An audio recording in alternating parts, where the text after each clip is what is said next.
All right, everybody, we're getting loaded up out here, taking all the tools that we think we need in case something happens. When you're buying a 56-year-old truck, it's kind of hard to tell what's going to happen. And here we go. You ready? Sure am. Let's go.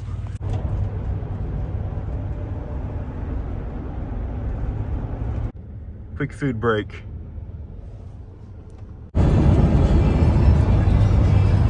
This looks very bland because everything's dead. All right, update. We've been behind the sheriff for an hour now. He's killing our time. All right, so we just looked. We're in Indiana, and that's a Kentucky sheriff. Technically, he's got no jurisdiction, except he's speeding up.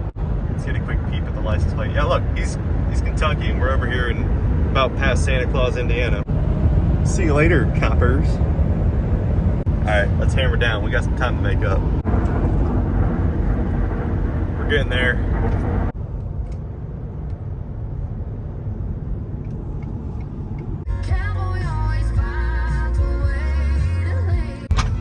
All right, let's see. Is he here?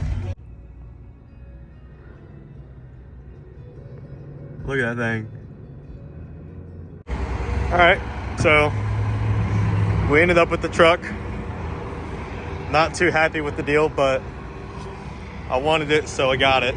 No brake lights? Zero. Are you serious? None. So we got a little bit of work before we can road trip her home. She looks cool though.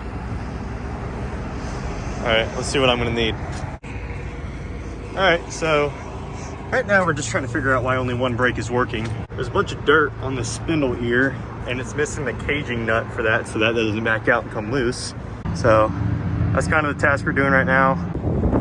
So we got some gas in her. I didn't see anything wrong with the brakes. I don't know what's going on. They're all there. Something definitely broke. How's it so far? We're off to a good start. I mean, yeah, made it out of the parking lot. She don't look too bad. A quick little interior update. We're missing the mirror. We got a little bit of ventilation down here with some Tennessee license plates as decoration. Steering wheel is not centered. It's like this going down the road. Shifter is way too low. Bench seat's not in terrible condition. The dash pad, I was gonna get rid of this because I hate these things. Got a heated jacket. The heat does work in this thing, which is pretty nice. You know, it's originally 3 on the tree, but now it's 3 on the floor.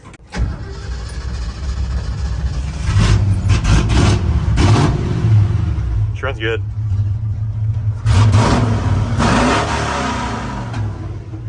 All right, let's hit the road. Quick noise update. It's very loud in here.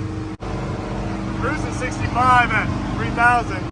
The bench seat definitely helps with the rear axle hitting the bump stops on the back, but it's gonna be a long 3.5 hour drive home. This window does not close. I mean, the temperature is perfect in here. I don't have the heat on, so can't really complain. Other than I can't really hear myself. All right, another update, it's starting to rain. This is not good. I don't know if the wipers work. They're working. They're not good, but they work. Oh my gosh. All right, there we go. Well, our switch is not really working that well. We got Alex behind us.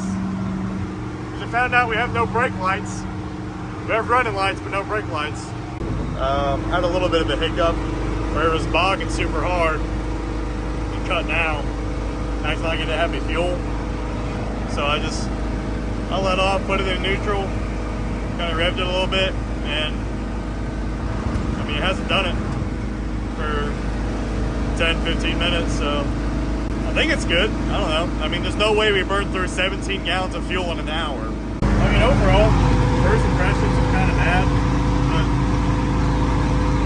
if it wasn't so loud, it wouldn't be so bad. I mean, I can drive straight. I mean, that's pretty good. It's a little rough with the rear axle and the frame, like I said before, but the bench seat really cushions it pretty good. The neck's hurting a little little bit.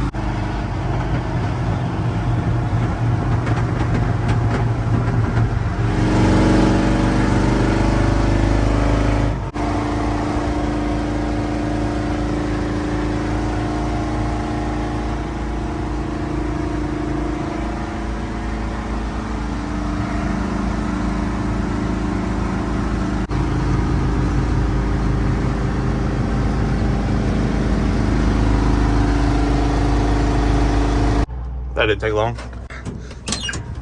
Just popping, backfiring again. It's probably just the carburetor acting up. So it just started happening when I tried to get on it a little bit more, going up the hill. I'm getting a slight odor of oil. Oh my God. Oh. Smells like oil. Bone dry. We'll find a gas station. We'll see if it's actually empty. This is a familiar sight.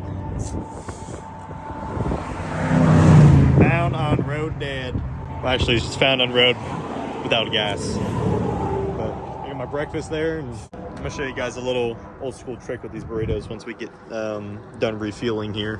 I'm just waiting for my lovely hood assistant to come over and assist me with propping the hood.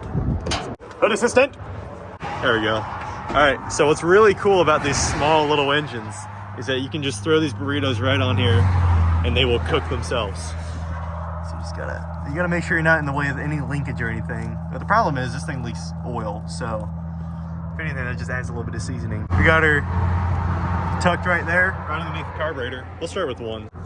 In case that one gets ruined, I actually still have one. See if she fires up. Pump her a bunch.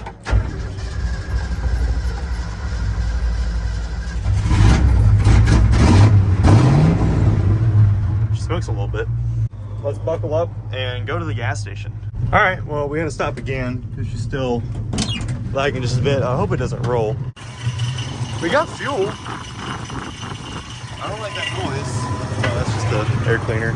We're gonna try the carburetor and rag trick. So what we have here is a carburetor giving us some trouble. I think she's a little plugged.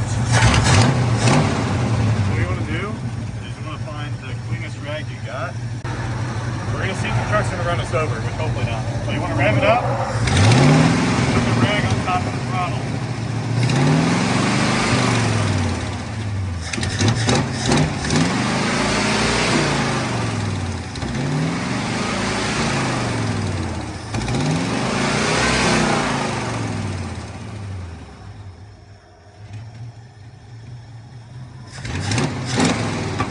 What it's doing is pulling all that dirt through all those little orifices.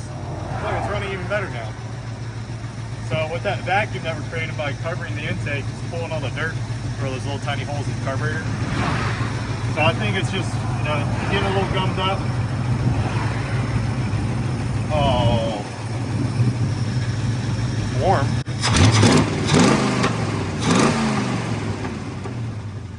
We'll leave that off for a little bit and see what it does.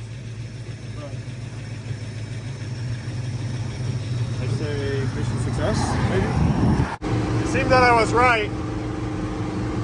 Now it's running better. The burrito's cold, but can't really complain. I left the air cleaner off. Never mind.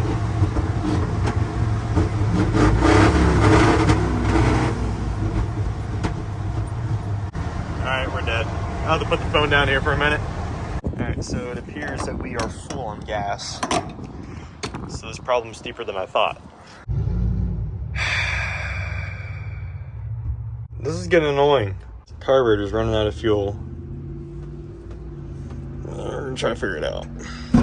Alright, so we ditched the highways. Now we're taking the back roads home. This thing does not do very well on the highway. Trying to do 60 miles an hour, constant up hills. So we decided, you know, since we're in Kentucky, might as well avoid all highways and, you know, just take a gander at all the mountains and everything and all the cool stuff. This is gonna hurt. Oh boy, slow down. Oh. By the way, this thing does have manual steering, so it's not not the easiest thing to record and drive at the same time, so I may have to put this thing down for a little bit, but figured I'd show the scenery because it's actually pretty cool. But it did add like another hour and a half to our drive, but I mean it's better than stopping every 20 minutes trying to get the thing to run right, because I think the carburetor, I know the carburetor screwed up, but with it running at such high RPM and it pulling such a big vacuum, trying to go up all these steep hills and everything, it's just drawing too much fuel out of the carburetor for it to handle. Back here on the back road, it's just easier to manage that because, you know, we're doing lower speeds and there's more downhills. All right, so it's dark now and it's raining, but still going pretty good. High, low beams work, everything works. There's a bunch of micro scratches in the windshield which kind of blur out my vision when somebody else is coming the other way with their high beams on. All right, we are about 25 minutes away from home, going through Hamilton right now, and they still got all the Christmas lights up, which is pretty cool. I'm pretty impressed. I turned a 3-hour drive into a 7-hour drive. There's not many people like me out there, and there goes that red light. Like I said, you gotta have special talent in order to do that. I'm a rare breed. That's right. We almost home.